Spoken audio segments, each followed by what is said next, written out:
Morning guys, magluto ako ng isda, nilagyan ko ng itlog, prituhin ko kasi nakakasawa na parating yung ibahin ko naman, gagawin kong bula-bula guys, kasi nakakasawa naman, laging pinirito, laging kinaksiw, kaya ito iibahin ko naman.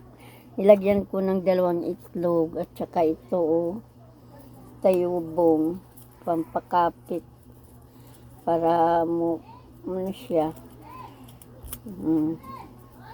Kasi para maiba naman ang lasa niya guys, mga loads, iba naman yung lasa niya. Tapos ihalo-halo, mikos-mikos, ipiprito ko na naman to. Ako lang kakain ito kasi nasira ang health ng asawa ko dito. Nakapa-check up kami kahapon, hindi siya makahinga. Yun pala, allergy siya dito na isda, tambakol to. Kaya ako na lang mag-isa kakain. Ko na lang, ipepreto ko na lang, iniba ko na lang yung niya. Lagyan ko ng magic syrup. Tapos magic syrup, then lagyan may na ng black pepper. Nasaan na yung black pepper ko? Ayan, black pepper para paano. Then pagkatapos nito, prituhin ko, gagawin kong circle para bula-bula na siya guys. Ayan na siya ayan.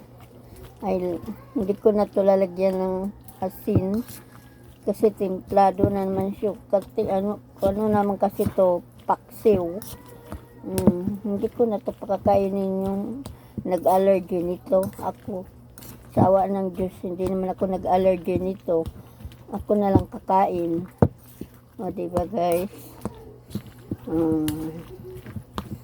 Thanks for watching. Ayan, i-fried ko na siya.